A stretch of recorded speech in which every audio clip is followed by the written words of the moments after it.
Rujuta, we have known each other. Now it's been 15 years since your first book. I admire the fact that your message has not changed at all. It has been the same for 15 years. You've been telling people to eat. Are you bored of saying it? No, no, no, I'm not. I'm not. And I hope that people are not bored of listening to it or reading it. And I actually think they're not, which is why, my books continue to sell and I continue to write for, since 2009 until now. I also wanted to say to everyone, thank you very much for coming here on a Sunday evening and happy Pongal. Yeah, thank you. So No, but I'm not bored. I'm not bored.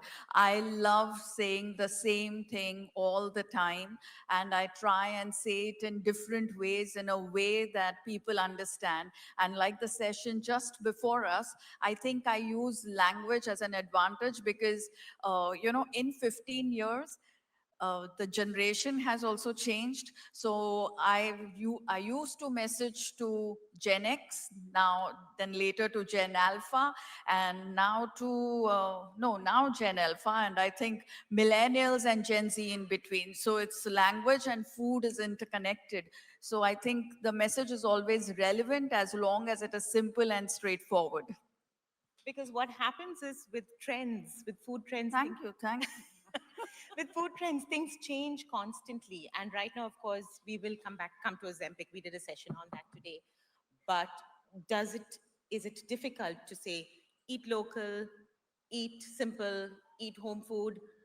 And why do you think your message is so compelling? Because people love you. Ah, no, thank you. I'm very grateful for the love. I think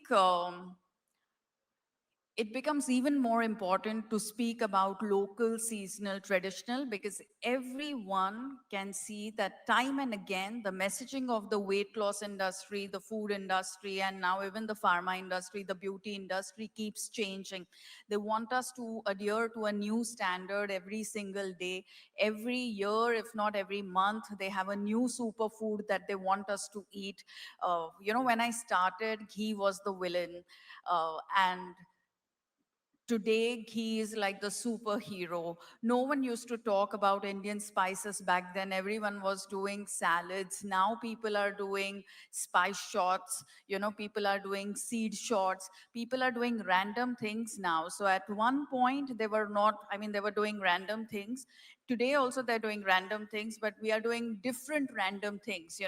So now we are doing what I call as cultural appropriation. We are picking and choosing parts of ingredients that always belonged to our culture, but instead of really eating them in a time tested manner, honoring the combinations that they came in, the common sense of eating them in a certain season, in a certain proportion, in a certain portion, we are kind of just over consuming them in the hope that the hashtag antioxidant or the hashtag flavonoid or the hashtag gut health will really improve our lives. So I think we're just getting more and more confused than before.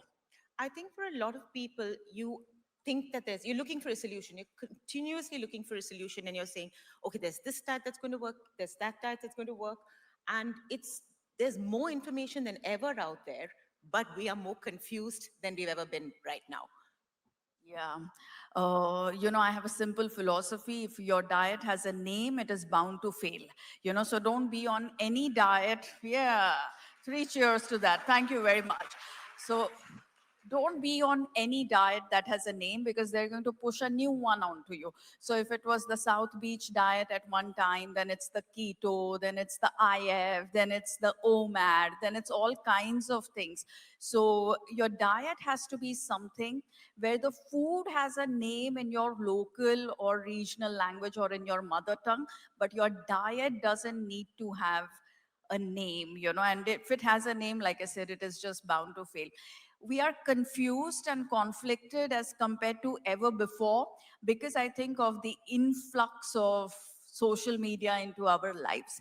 Now we have everyone who isn't who has no clue of what our real life is telling us how we should eat, when we should stop eating, and what we should be looking like, what we should be wearing to the gym, what should we be aspiring to do.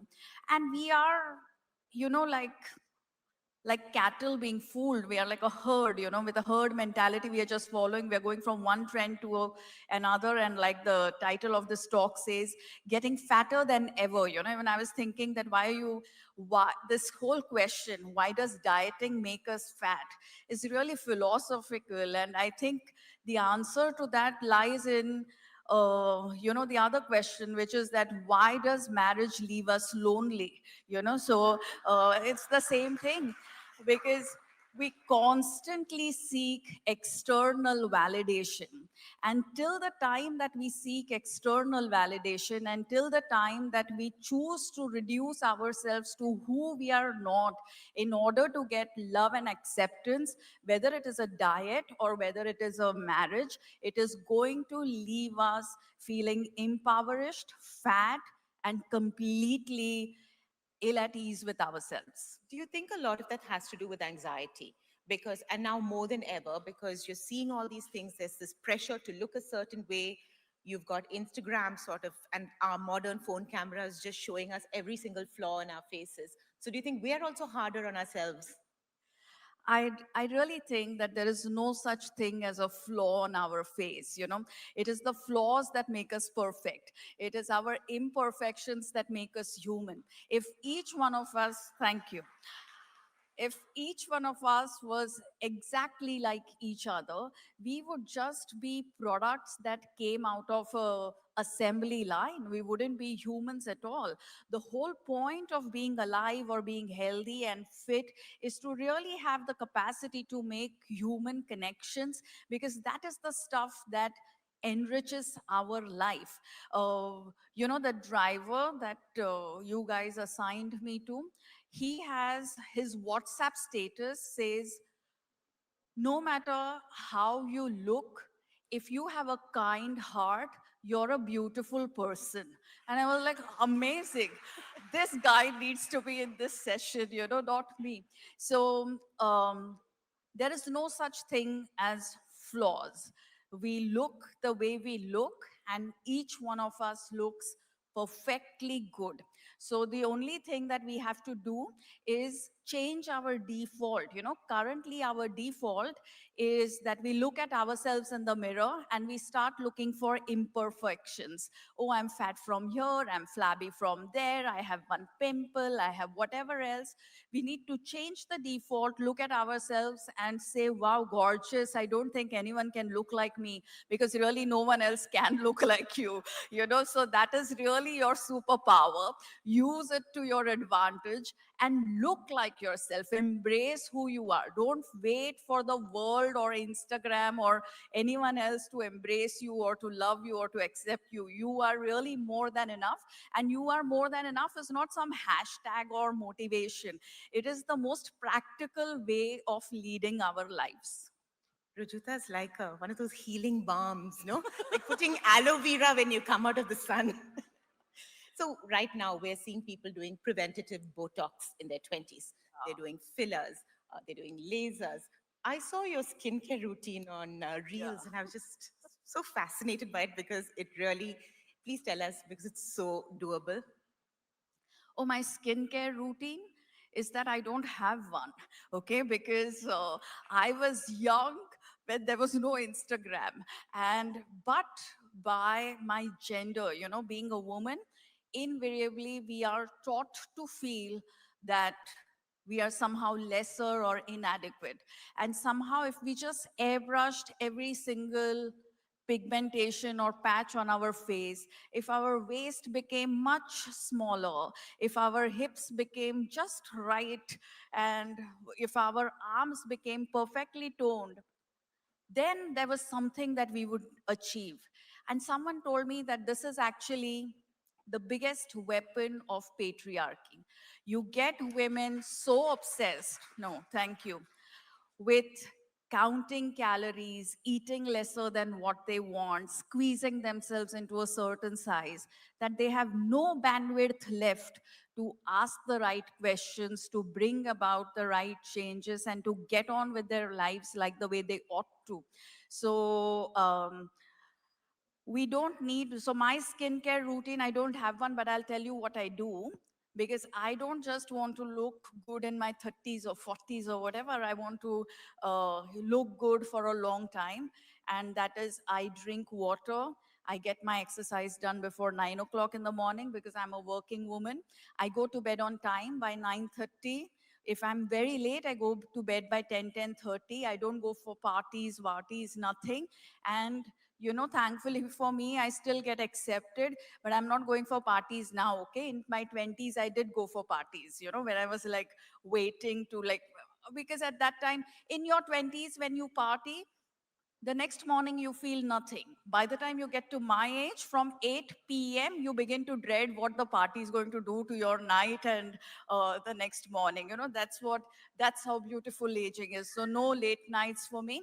And I don't know what else I The said. fourth one was you don't watch any skincare videos, Yeah, the fourth one is that I don't watch any which is skincare probably the videos. smartest thing to do because Yes, otherwise it's endless. It will never stop, right? You're yes. always fixing something. And the thing that I read is that tech is so smart, big tech is so smart that they actually count and track the number of selfies that we click and delete.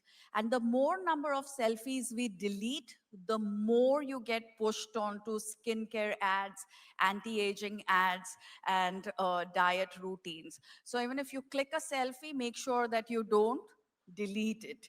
And always remember, you know, one fact of life, that in 2025, when you look at your picture from 2020, you wonder, why was I feeling that I'm fat? I looked perfectly fine there. In 2026, you need to remind yourself that you look perfectly fine, but it's important that you realize it in the moment versus realizing it in 2030. So for your 2030, 2040, and 2050 self, keep this selfie. This is an important one. And accept the fact that the body is going to change. The body is perishable, it will change, it will decay. We are even going to die one day. I mean, that's the fact of life. But while we are alive, we can have fun, we can raise the right questions, we can eat good food, we can lift weights, we can run, we can swim, we can cycle, we can keep rooting for walkable cities, cover more green cover. So I think those are the things that we should be focusing on versus really losing weight and deleting selfies. So you've been doing this for 15 years, and I know every time I've No, seen no, you, no, I'm doing it for longer. oh, I'm long. doing it from Oh, right. 1998. Your I book only has wrote been, 15 yes. years ago. But I've seen every time you've spoken, you get mobbed. But people are coming to you, are just catching hold of her and saying, this is what I eat, this is what I weigh, this is, how I feel. Have the questions changed in the last 15 years? Do you find that people are more anxious about it now? Do you find it's younger people? Well, I find that, I have people of all age groups who talk to me. And now, more than questions, I get compliments. I have people thanking me for, this video, that book, telling me how the raisins help them with their periods, how they could eat the mango and their blood sugar stayed stable, how they started lifting weights, how they're running, how they feel good about themselves, how they're no longer falling for weight loss fads and stuff, how they finally accepted themselves. And of course, they ask me a question or two too, but I don't mind that at all. I mean, that's the whole purpose of what I do. I want to know what people think, how they feel, what more would they like to learn. I also have people who tell me what should I be doing the next series on, or the next book on, or the next video on, or the next post on. And I really appreciate that kind of wisdom and that kind of input, because see, McKinsey will do this for a fee. I have my readers doing it for free. So I find myself very, very lucky. And Rujuta has been very smart about getting interns, because I think one of the most interesting projects she did was getting senior interns. So she got older people to come in. And one of the things we were talking about, and I always notice this, is she said when they get into the lift, all of us immediately slump against the side. And she said that all these older interns who were, I think, in their 60s and 70s, the way they carried themselves, what's the difference you see with that generation? I think it's a generation with pride. It's a generation that's seen things, the hard way or the tough way. It's a generation which has gone from traveling in a bullock cart to flying on flights.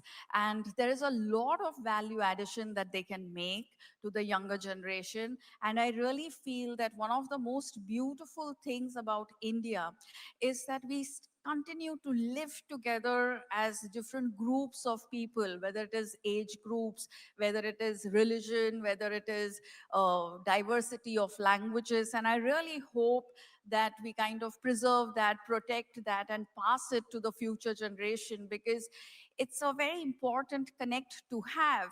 And I always say this to both the old and the young people, that don't take career and relationship advice from the older generation, because they are very, very conservative when it comes to both relationships and career. But take food advice from them, because with food advice, they're very pragmatic and progressive. So but we tend to do the opposite. We tend to marry the girl that our mother says that we should marry, and then we tend to tell our mother how she should be adding protein in her diet. I think we need to change that. We need to eat the food that our mother gives us, and we need to marry the girl or the boy who has our heart. We need to pursue the career that has our heart, and then we will really become a healthier, fitter, and a happier society too. Which brings us to protein, everyone's favorite topic these days. So we get a lot of pitches from people. So far we've had protein chips writing to us. There's protein water. There's protein bel puri. There's it doesn't There make is it easier, protein but foam. There is there's protein protein foam. lassi from Yes, Amul, which yes, nobody can get. yeah. There is protein foam at Starbucks. There is a protein burger at McDonald's. So, protein of 2026 is what I think. See, so when I started, it was like fat was the villain. Everyone was like, avoid fat and you're going to be fine. Now everyone's like, avoid carbs and you're going to be fine. At that time, people used to eat more salads in place of fat. Now you're having people eat more fat, in fact, in place of carbs.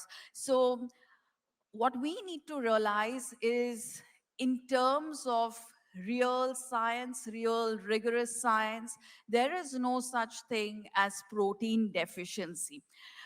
Surely no protein deficiency amongst people who have clothes to eat, schools and colleges and offices to go to, and phones on which they can scroll. That's not a demography that is deficient on protein at all. People who are low on all nutrients, including protein, are the ones who are below the poverty line. And if we really care so much about protein and nutrition, then we should push for better access to wholesome food for people who of of the vulnerable section. So that is what we should be pushing for. But if you are buying hashtag protein chips, hashtag protein rotis, hashtag protein dahi, hashtag protein foam or whatever, you're just spending more money from your pocket, and you're not getting any thinner on your waist. In fact, protein always leads invariably to ABC: acidity, bloating, constipation. So make sure that you are not going crazy with protein, and know that if you had a wholesome, healthy diet at home, like the way they have on the thali, you have your millets, you also have your rice, you have your sabzis, you have your curries, you have your nuts, you have your fresh fruit, you have chutneys, you have porials, you have your meat, you have your eggs, you have your fish. You're more than covered. So vegetarians don't need to turn non-vegetarian to get protein. Non-vegetarians don't need to turn vegetarians to get better protein. We just need to retain the diets that we have received from our families. Because the session before us, I thought, was very interesting, because she said that languages is something that we don't inherit, unlike genes. And I was also thinking to myself, even cuisines And food preps is something that we don't inherit. We need to learn them, we need to practice them, we need to preserve them, we need to protect them, so that we actually have an enriching experience for ourselves and also for our gut bacteria. Because like genes, we inherit the gut bacteria, but if we overeat one kind of nutrient and remove all of the other nutrients from our diet, then not just us, but even our gut bacteria becomes unhappy. So the latest thing, sorry, that I've seen recently that's happening with the diet industry is that it has gotten much smarter, and it knows that you push the protein trend, and once you push the protein trend, you can also push the gut health trend, because anyone who's going to overeat protein is going to mess up with their gut health too. And then you can sell them fiber, prebiotic, probiotic, postbiotic, all of that. And by over consuming protein, I mean not eat the regular roti, sabzi, rice, and stuff. Yeah, which brings me to those probiotic gummies, which I'm sure you've all seen on Instagram. Yeah. Have it for a week and your skin's going to be amazing. What do you think about that? Well, I think it's good for business. So here's the thing, everything, there are things that are good for profits, and there are things that are good for people. Things that are good for people are real, they are not on reel. So anything that you see on reels is bad for you and good for profits. So that's the only thing that you need to remember, and live and eat accordingly. So diets are actually super successful for the pharma and the And the weight marketing loss industry, the weight industry. loss industry. Yeah, yeah, absolutely. And the sad part is that, so when I started working in about 98, the youngest people who would be affected with how bad they're looking, or the ones who would have like poor body image, would be at least as old as 14. And now the age group has dropped, and kids as young as 11 and 10 have now begun to believe that they're too fat, that they're too ugly, and that there is something in their body that they need to fix. And this one product is going to help them. But any kind of deprivation of food doesn't turn you into a healthier person than what you already are. Yeah, because skincare videos to children who are 16, Sephora is marketing for 11, 11. 11. People are saying, oh, we have to do preemptive skin now. We have to look after things better. It's just getting Instagram filters, which are so seductive because you put it and you look fabulous. And then you look at yourself the way you really look, I which is actually, different. no, I actually think you don't look fabulous. You very much look like someone who has put a filter.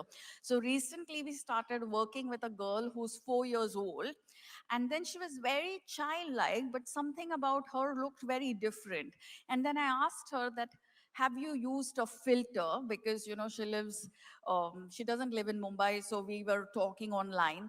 And she says, yes, I always use a filter, because if you saw how I looked, then you wouldn't like me as much as you're liking me right now. And I said to her, just remove that filter and let me see who you are, because I'm sure you're a beautiful girl. And when she removed it, she actually looked like a real beautiful girl. And until that time, she was just looking like a cartoon character. So the thing is that whether or not the younger generation inherits our language or cuisine, they will inherit our insecurities and our vulnerabilities. And therefore, it is very important, unfortunately, again, the weight is a lot more on women and mothers as compared to fathers, that for and not just women but also aunts, older sisters, all of us women who are older than this younger generation of women, that we carry ourselves with sanity and dignity, and give up on this need to constantly be thinner than what we are.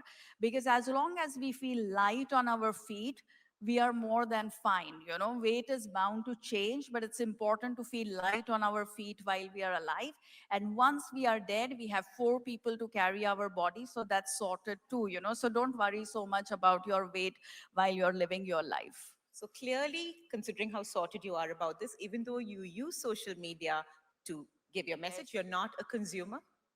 No, I'm not a consumer at all, Shonali. And, sometimes I think, is this like kind of making me more self obsessed about who I am? Because other than my own post, I don't go and check out anything or anyone else. And only the people that I follow, I just see their stories. So I follow you, so I kind of see your stories. But I don't scroll at all. I just do my own post. And, sometimes I read comments, sometimes I have to like answer to a few questions or comments. I do that. But other than that, I don't do anything else at all on social media. Tips on living healthy and mental health.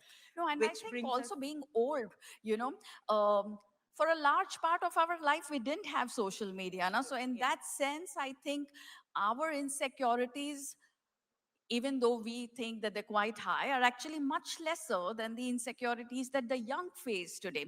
The ones who have grown up with social media right from the time that they are 10 or 12, and now they still have their social media even as they are 20 or whatever. I think for them to build self-esteem is even harder than what it was for us as teenagers. And now the other hot topic everywhere, not just social media, is perimenopause. It is the reason for apparently everything. For irritability. Now, if anyone behaves badly, they're like, oh, it's my perimenopause. I can't remember anything. I'm irritable. I'm annoyed. I'm putting on weight. That's the only reason why. The thing is that I think one way or the other, every irritated woman, sorry, some hair. Okay. So anytime, and I remember this even in school, uh, and okay, there are some jokes that you crack in school and you're clearly unashamed of them later once you grow up.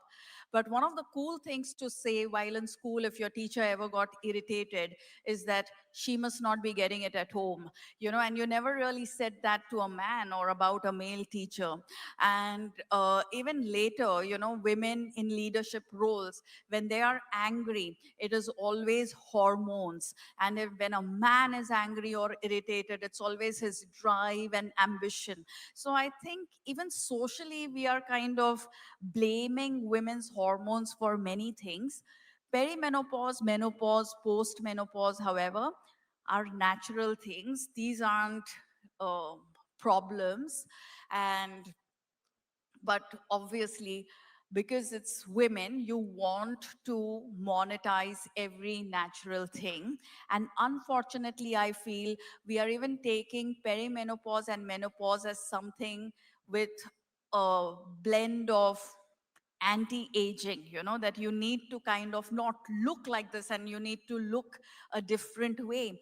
But all ancient cultures have always known that there will be an increase in size around perimenopause, which is why you will see that even if the first blouse that you stitched was around your marriage, which was sometime in your 20s or whatever, it came with a little bit of extra material on your hand, so that as you got to your 40s, you could just increase the size of the blouse a little bit.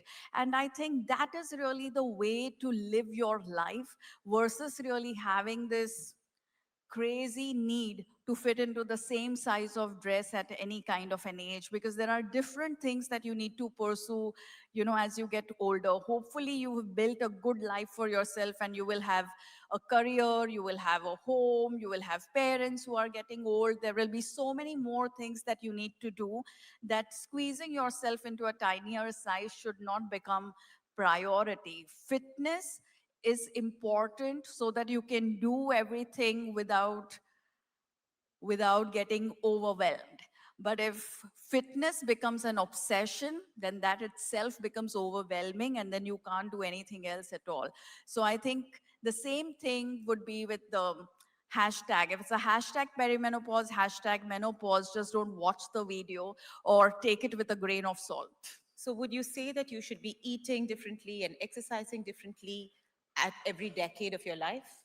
Actually, research is saying that anything that gets you healthier from 23 to 24 also gets you healthier from 83 to 84. One of the reasons why we are now seeing so many women in perimenopause, menopause, and postmenopause is because until 1947, average age expectancy was 42 years for women and 40 years for men. Now our average age expectancy for women is 75 years, for men is 70 years. And with healthcare access, with education, with affluence, we will be able to live much longer than that. So we don't need to do different things. We just need to keep up with eating home cooked food, exercising regularly, at least 30 minutes a day or about 3 hours per week, getting to bed on time, pursuing a hobby, and I think very importantly, forgiving everyone else around us. That's very important. Oh, thanks. You know, I read a beautiful quote: nothing ages a woman as much as staying patient around her husband. So I think you want an anti aging tip. You know, stop being patient, so patient, forgive people and get on with your life. I think that's the key. But yeah, I mean, I think it's the same thing. They're just monetizing every natural phase of our life. You have perimenopause, menopause experts now, churned out in 3 days to 3 months of certification. So no, I think you need to be around tatas and what are grandmoms called in Tamil? Yeah, Parties. parties. Yeah. Parties. I think tatas and parties, more importantly, parties can teach us a lot more about menopause and perimenopause than what any influencer can. Thank you. We're talking about how all this information does make us more confused, but at the same time, would you also say that we're fitter than we used to be? Because I find a lot more people work out every day, a lot more people are better at eating. I think a lot of that has to do with you. Of course, I use Rujuta as an excuse to put ghee on everything, but are we really better off as well because we know more? I don't think so. I think we are getting fatter as a nation. And,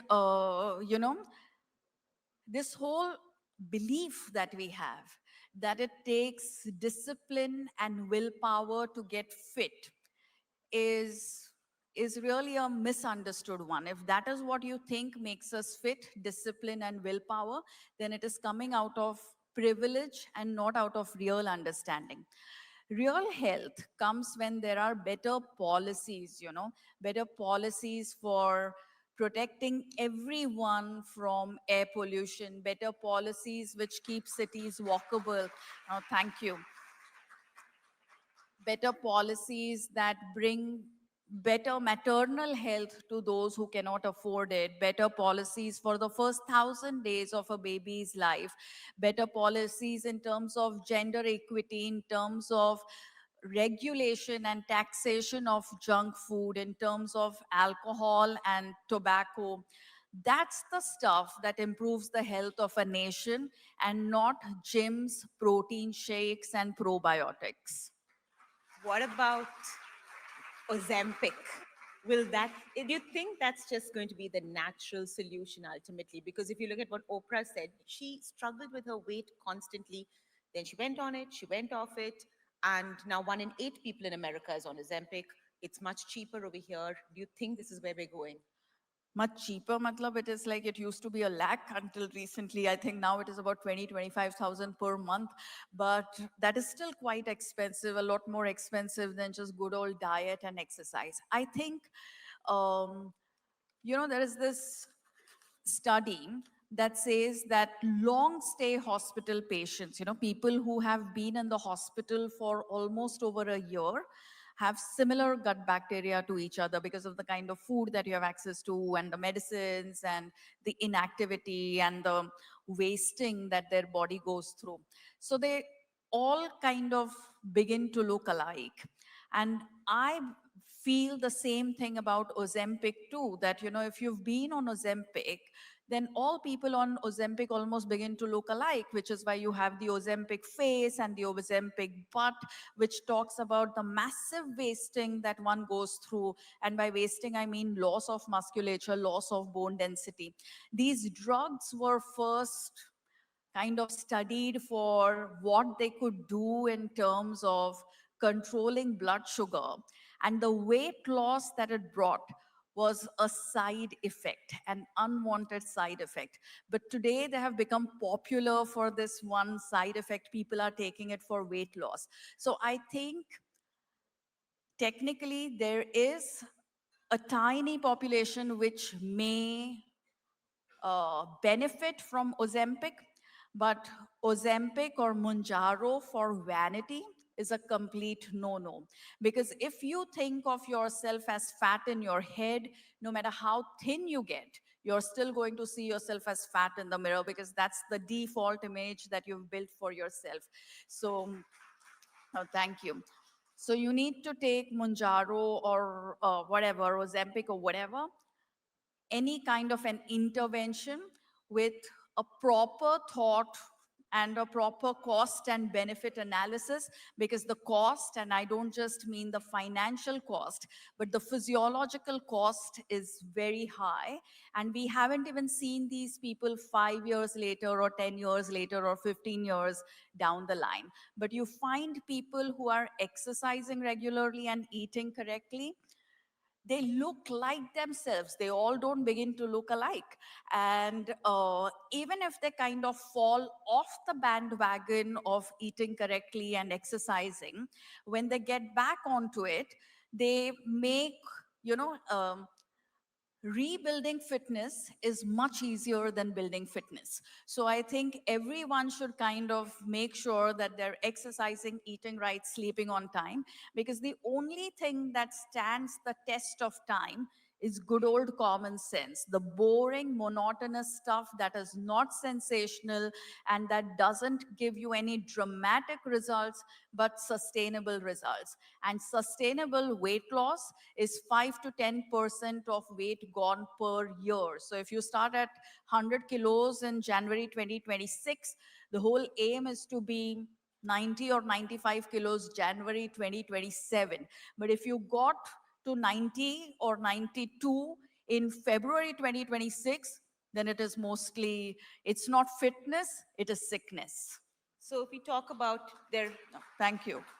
we've got lots of Rujuta fans. We've also got Rujuta critics who say this is just not possible. You're saying eat ghee. You're saying eat rice. You're saying, just live a happy life.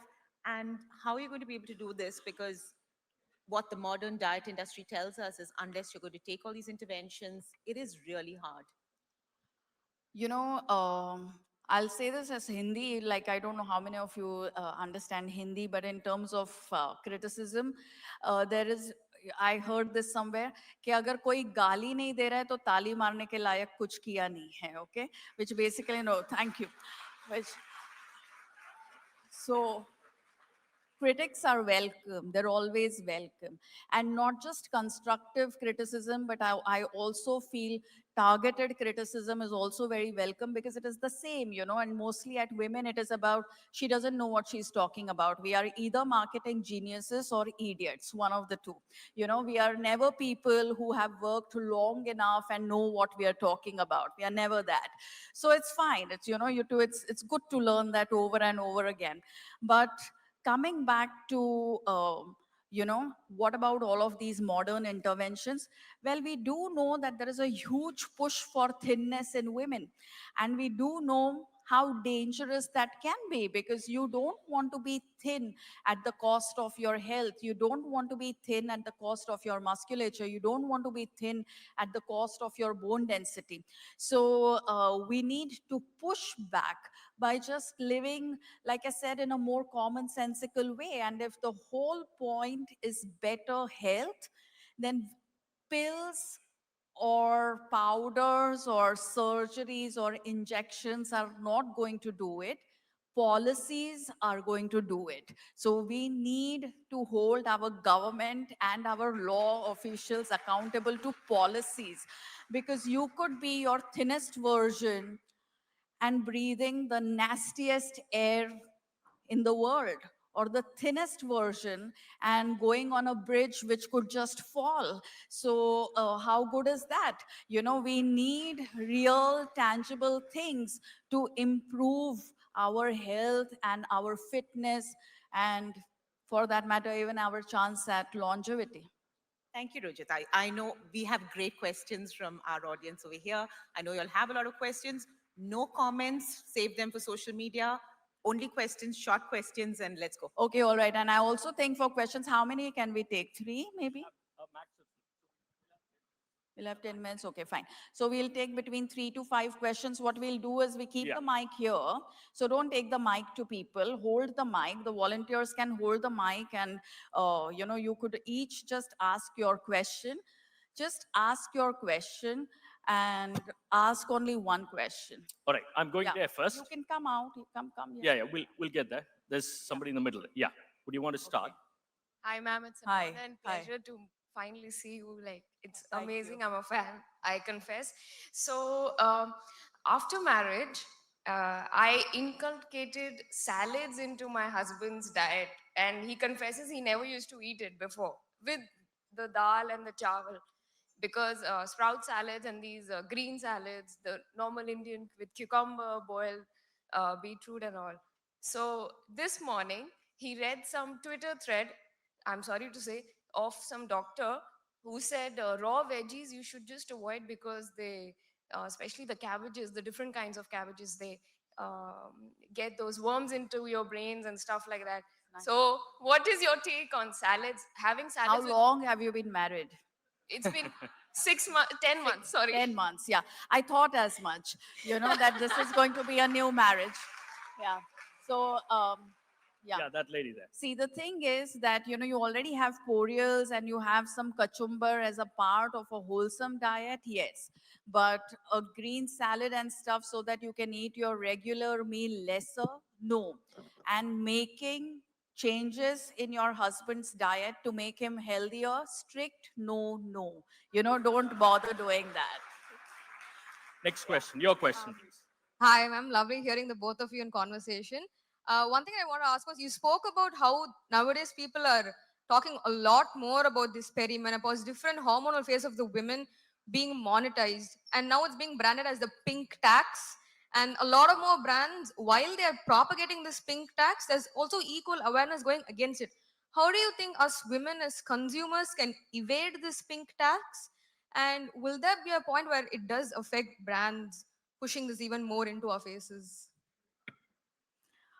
I don't know what we can do to avoid the pink tax. Like I said, I think it is going to need some equity and understanding, awareness, and education. But I'll tell you one thing, and it's a bad trend that I've seen. When I started working, I only found that women were insecure about their bodies, but now I also see boys being insecure about their bodies, and even men feeling insecure about their bodies. So I think they are also paying a little bit of blue tax, but no one is monetizing them as much. Maybe you should start a company selling them things. But I mean, just look at it. There is a beard oil, there is beard coloring, there is beard everything. So I'm like, seriously, just read the status of my driver that if you have a kind heart, you're a beautiful person. It doesn't matter what products you applied and how you're looking. But I'm sorry, I don't have the right answer for your question. Yeah. Okay. Next question here, please. Hi, ma'am. This is Setu Lakshmi. So it was nice watching you, and it was an eye-opening session for me. So I work as a HR. So I wanted to ask you a question about the menstrual leave policy that the Karnataka government has initiated very recently. So I think I'm asking you. I mean, I'm posing the right question to you as a woman. So what's the take on you? I mean, this policy which it has initiated right now. See, in a way, I feel it is a little lazy, Exactly. I feel that we need to do a lot more for women. We need to ensure that they get time off on a day-to-day basis to exercise, but then you would need to give that to men too. You would need to make sure that snacks in your offices are healthy and not versions of chips and colas and easy burgers and stuff. No, thank you. And I think that men and women both need to get their downtime, because any which ways, HR does have all leaves for all kinds of sickness, including a sickness that you may get on the first or second day of your period. I think if you do have women who are feeling extremely uncomfortable on those first and second day. They need to get proper intervention, proper lifestyle strategies and changes. And if that doesn't bring out a change in the next 3 months, if there's no downward trend, maybe even medical interventions. But without that, just letting them suffer one day every single month, I think is probably not okay.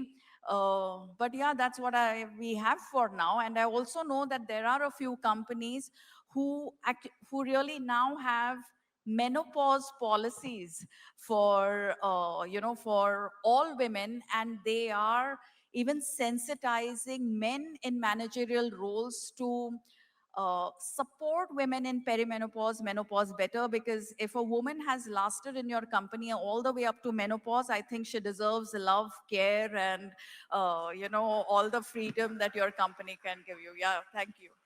Just very quickly, there's one person over there. I'm amazed at how long you've held your hand up without putting it down.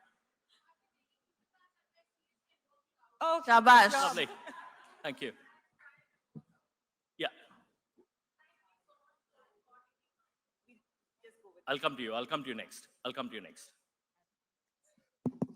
Firstly, thank you so much for all the videos. I know you asked us to save the comments for social media, but your videos have really helped me deal with my eating disorders. So thank you so much for that. I'm sure that a lot of people can resonate. My question is, Monday to Friday, I can follow all of your tips. Saturday, Sunday, everything goes for a toss. And I start my week with a huge amount of guilt with 25 grams protein on the side. How do I rewire my brain to stop feeling guilty? Before Rujuta answers that question, I can almost hear a lot of people saying, "Welcome to my gang." Yeah, please. See, here's the thing, that you indulge to a point where you enjoy. If you read my latest book, The Common Sense Diet, I even talk about the 80-20% formula. 80% of the times you need to be eating right. 20% over the weekend, you're having a little bit of a downtime. It is fine. That is life. Do that. If your diet is getting too rigid, then it's going to break down at one point of time. So the weekend indulgence has to be a part of you leading a healthy life. And do not over exercise on Monday and feel guilty about it and then punish yourself by eating clean from Monday to Friday.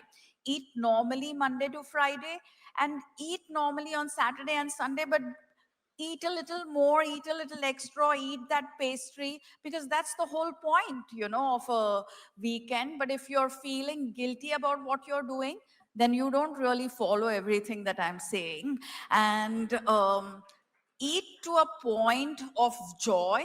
But if you ate to a point of numbing yourself, then you probably need to relook at what is it that you're trying to forget from Monday to Friday. So just eat to a point of joy and lead a good life. Honestly, this is getting a bit scary because she's reading our minds here. Yeah, please. Jutika Sampath here, a big fan of yours, read all your books. Yeah, I come as the same age bracket as you, maybe I'm 1 year older. So I do everything. I gym thrice a week, walk, swim, done. But the only weakness is my sweet tooth, and yeah, it does go a bit overboard. So any solution on that? I think eating sweets in the season is the solution to that, So eating your til chikki and gajar halwa, or in Pongal, the rice kheer that you make, if you ate that, then there is no problem. So make sure that your sweets are homemade and that they're a part of your diet. Don't eat them every day, eat them once or twice a week and you'd be happy. But there is really no problem having a sweet tooth. It's a good thing to have. Are you an artist? Thank you for that. No, you're not. Or an entrepreneur having hair oils and soaps. Okay, no, good. Must admit that of all the things that you spoke about, there's one thing that stuck in my mind, which was your clarity around the word protein. Yeah. The reason why I say that is because very recently I came across this Instagram post /reel/story, which actually said, I know we're all in Chennai, but I'm still saying this, if only rice had protein, half the world's issues would have been solved. I was like, wow, I think that made a Yeah, lot of but sense, the honestly. thing is that rice does have protein. It is just not marketed as protein. So now we know in nutrition science is that, no, that there is something called as protein blends and nutrition synergies. So, when you're eating your dahi rice, what do you call it here? Yeah, Tahir Sadam, you're eating hashtag protein blend, hashtag nutrition synergy, you know. So don't wait for a reel. Know that Indians know that it is truly when everything is together is when you can actually make good use and optimize every nutrient that every single ingredient on your plate has to offer. Just one thing will give us nothing. We need everything and everyone getting equal representation on our food plate. This is not just politics, it is also nutrition science. Honestly, ladies and gentlemen, more than anything else that she has spoken about, I think the last 1 hour, I'm sure every one of you would agree that it has been a bit of a healing touch, quite literally. Thank you so much, Thank you very Rujuta much. Diwekar. Thank you so much for that wonderful questions from Shonali Muthalaly. Really appreciate it. Really.